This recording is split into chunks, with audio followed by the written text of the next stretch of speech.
Hello दोस्तों, नमस्कार। मैं सूरज सर राउत सर आपका बहुत स्वागत करता हूं। और जैसा कि आपको पता होगा, आज एक मैं शानदार और जानदार एक शॉर्ट वीडियो आपके लिए लेकर आया हूं रीट मेंस 2023 के लिए। और अब की बार जैसा कि आपको पता होगा कि शैक्षिक परिदृश्य जुड़ा था, उसमें अगर अपने बात करते हैं शैक्षिक परिदृश्य यानी कि स्कूल मैनेजमेंट जो होता है, विद्यालय प्रबंधन होता है, उसमें समग्र शिक्षा अभियान, उसके ऊपर अपने चर्चा करने वाले हैं। महत्वपूर्ण फैक्ट है, महत्वपूर्ण दिनांक है और उनके बारे में अधिक जानकारी, और उसके साथ साथ में इसका जो 2.0 प्रोग्राम शुरू हुआ था उसके बारे में हम चर्चा करने वाले हैं। तो सबसे पहले यहाँ पर आपके सामने समग्र शिक्षा अभियान, जिसको हम शॉर्ट फॉर्म में समसा कह सकते हैं, इसका ध्येय वाक्य जो होता है वो क्या होता है? सर, ध्येय वाक्य की बात करेंगे तो सबको शिक्षा और अच्छी शिक्षा। समग्र शिक्षा अभियान समसा का ध्येय वाक्य क्या होता है?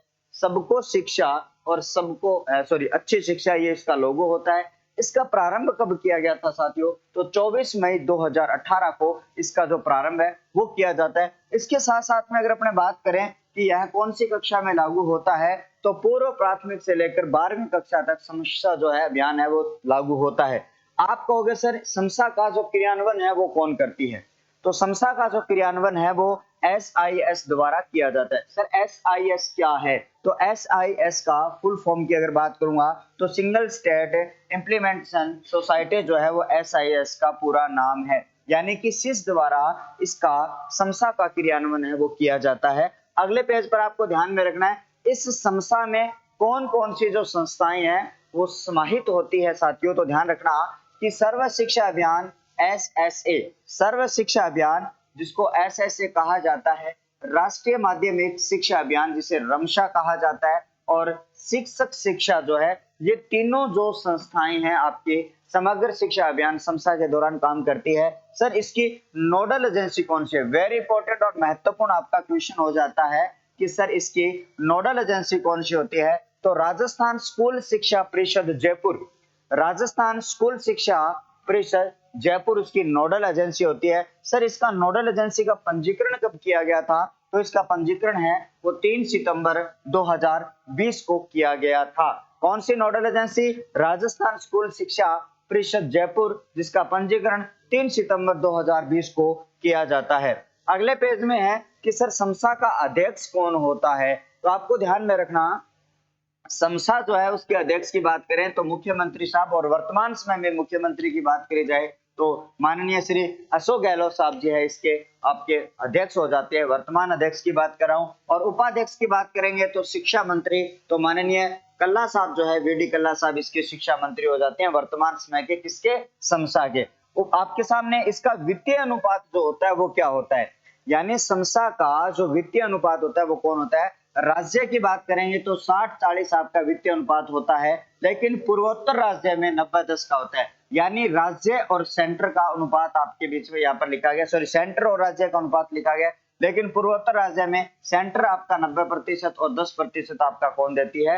राज्य सरकार आपका देती है। ये आपका वित्तीय अनुपात हो जाता है। समसा के क्या क्या उद्देश्य है? यानी समसा अभियान जो है, उस अभियान के क्या क्या उद्देश्य होते हैं दोस्तों? तो शिक्षक प्रशिक्षण के लिए आपके SCRT उदयपुर और डाइट वाली जो संस्थाएं हैं, डाइट जो है वर्तमान में 33 जिलों में है, उसको सुदृढ़ीकरण, उसको मजबूत बनाना होता है। किसका उद्देश्य? समसा का उद्देश्य। इसके साथ में समसा के दौरान गुणवत्ता शिक्षा प्रदान करना भी इसका एक महत्वपूर्ण उद्देश्य होता है, और व्यावसायिक शिक्षा को बढ़ावा देना।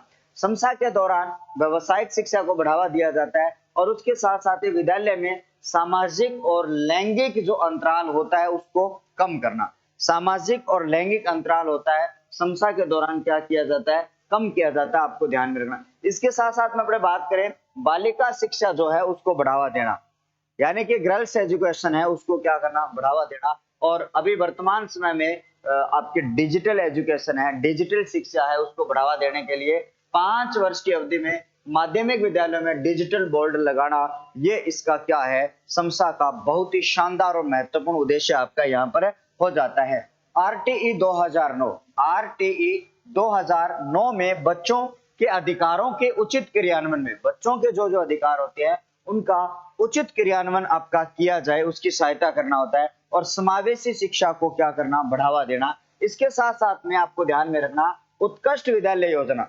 आपसे पूछा जा सकता है कि उत्कृष्ट विद्यालय योजना क्या होती है? तो एक ऐसा विद्यालय जो कक्षा ग्राम स्तर की अपने बात करते हैं तो एक ऐसा विद्यालय जो कक्षा 1 से लेकर 8 है, कक्षा 1 से लेकर एक ऐसा विद्यालय जिसमें क्या हो, सभी प्रकार के संसाधन मौजूद हो, वो उत्कृष्ट विद्यालय कहलाता है। तो सर आदर्श विद्यालय कौन सा कहलाता है? तो आदर्श विद्यालय की बात करेंगे तो प्रत्येक ग्राम स्तर में अपने बात करते हैं 1 से 12 तक के जो विद्यालय होते हैं उनमें सभी प्रकार के संसाधन, आप गांव में जब जाते हो तो कहीं पर उत्कृष्ट विद्यालय लिखा हुआ मिलता है, तो कहीं पर आदर्श विद्यालय मिलता है जिसमें पूरी लैब हो, पूरे साइंस के प्रैक्टिकल के संसाधन हो और अध्यापकों की कोई कमी नहीं हो, उचित खेल मैदान हो, यानी पूरे के पूरे संसाधन जिस विद्यालय में होते हैं उसे आदर्श विद्यालय योजना के रूप में लिखा जाता है और विद्यालय के बाहर आदर्श विद्यालय लिखा भी जाता है, आपको ध्यान में रखना। अब आता है साथियों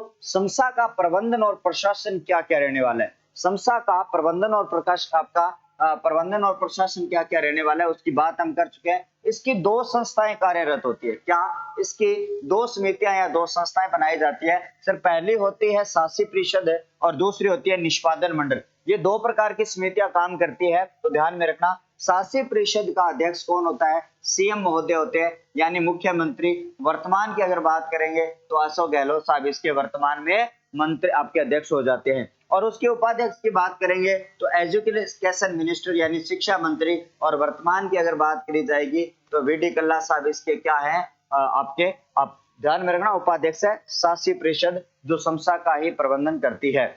और निष्पादन जो मंडल है उसके जो अध्यक्ष होते हैं वो कौन होते हैं? इसके अध्यक्ष की बात करेंगे या सभापति की बात करेंगे तो प्रमुख शासन सचिव जो स्कूल शिक्षा के अंतर्गत कार्य करते हैं, और उसका सचिव जो होता है वो राज्य परियोजना निदेशक समसा का राज्य आपका परियोजना निदेशक होता है, जो निष्पादन मंडल का क्या होता है? सचिव होता है। उसके बाद में अगले पेज की साथियों बात करी जाए तो यहाँ पर समग्र शिक्षा अभियान 2.0। अब समसा के बाद में एक और अभियान चला 2.0, जैसे स्माइल 2.0, स्माइल 3.0, उसी प्रकार से आपका समसा का जो 2.0 अभियान है वो आपका क्या है? इसका प्रारंभ जो किया गया था 4 अगस्त 2021 को 2.0 का अभियान का शुरुआत है वो किया जाता है। इसकी समय अवधि की बात करेंगे तो इसका टारगेट जो रखा गया 2021 से लेकर 31 मार्च 2026 तक, ये जो उद्देश्य निर्धारित किए हैं उन्होंने, जिनकी बात आगे जाके करने वाले हैं, तो उनके ऊपर ये 2026 तक रखा है। कहां तक संचालित होता है, कौन से स्कूल में होता है? तो प्राथमिक से लेकर पूर्व प्राथमिक से लेकर कक्षा 12 तक समग्र शिक्षा अभियान, क्योंकि वो पहले वाला समसा भी 12वीं तक था तो ये भी है। इसका अभियान जो है ये 2.0 अभियान किसने दिया? तो आपको ध्यान में रखना है, नई जो शिक्षा नीति आई थी 2020 की, ये उसकी सिफारिशों के आधार पर बना, अर्थात हम कह सकते हैं आपकी नेशनल आपकी एजुकेशन पॉलिसी जो है 2020 एनईपी, उसके दौरान यह है समग्र शिक्षा अभियान 2.0 ये इसकी देन मानी जाती है। समग्र शिक्षा अभियान 2.0 की विशेषताएं कौन कौन सी है मित्रों? तो ध्यान रखना, ये इसके लिए परख जो कार्यक्रम है वो चलाया गया, आपको ध्यान में रखना। इसके मूल्यांकन के ऊपर निगरानी रखना, परख के ऊपर निगरानी रखने का काम कौन करता है? समसा 2.0 करता है। आईसीटी और डिजिटल शिक्षा की पहल, आईसी और डिजिटल शिक्षा की पहल, आईसीटी का मतलब सूचना प्रौद्योगिकी जो लैब होती है वो बनाना और डिजिटल पहल करना। उसके बाद में निपुण भारत के तहत कक्षा 3 एवं कक्षा 5 के जो बच्चे हैं उनको पढ़ने लिखने और उनको संख्यात्मक ज्ञान सिखाने की क्षमता को क्या करना? बढ़ावा देना। ये समसा का क्या है? मुख्य उद्देश्य माना जाता है। उसके बाद में अपने बात करें आपके CWSN, यानी कि बात करते हैं स्पेशल चाइल्ड वाले जो स्टूडेंट होते हैं उनको क्या करना होता है? ब्लॉक स्तर पर अगर देखा जाए तो उनको पहचान शिविरों में आपको प्रति वर्ष 10,000 रुपए की सहायता देना। कौन से बच्चों को? जो स्पेशल चाइल्ड वाले विद्यार्थी होते हैं, जैसे दिव्यांग बच्चे हैं, जैसे अंध विद्यालय बच्चों में आते हैं, तो उनको क्या करना होता है?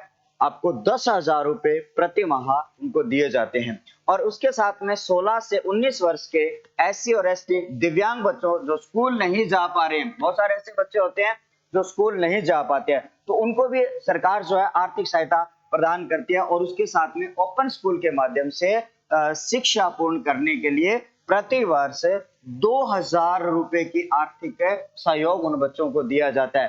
कितने वर्षों के आपके लिए? 2000 रुपए प्रति वर्ष दिया जाता है। उसके बाद अपने बात करते हैं कि यहाँ पर आत्मरक्षा कौशल, आजकल अपने विद्यालय में चलते हैं तो जैसे कि स्पेशल गर्ल्स स्कूल जो होते हैं उनके अंदर यह अभियान चलाया जाता है कि आत्मरक्षा कौशल विकसित करने के लिए रानी लक्ष्मीबाई आत्मरक्षा प्रशिक्षण को बढ़ावा देने के लिए 5000 रुपए प्रति माह की आर्थिक सहायता प्रदान की जाती है। तो साथियों, हमने बहुत ही कम समय में समग्र शिक्षा अभियान और समग्र शिक्षा अभियान 2.0 के बारे में अपने बात करें। ऐसे ही छोटे छोटे शॉर्ट वीडियो में लेकर आऊंगा आपके लिए। शैक्षिक परिदृश्य विद्यालय मैनेजमेंट के जो 10 क्वेश्चन है वो इनमें से ही आपके क्लियर हो जाने वाले। इसके साथ साथ मैंने हिंदी के मॉडल पेपर भी डालने शुरू कर दिए हैं। तो आप अगर नए हो इस यूट्यूब चैनल पर तो चैनल को सब्सक्राइब कर देना और ज्यादा से ज्यादा शेयर करना। बहुत बहुत धन्यवाद। Thank you.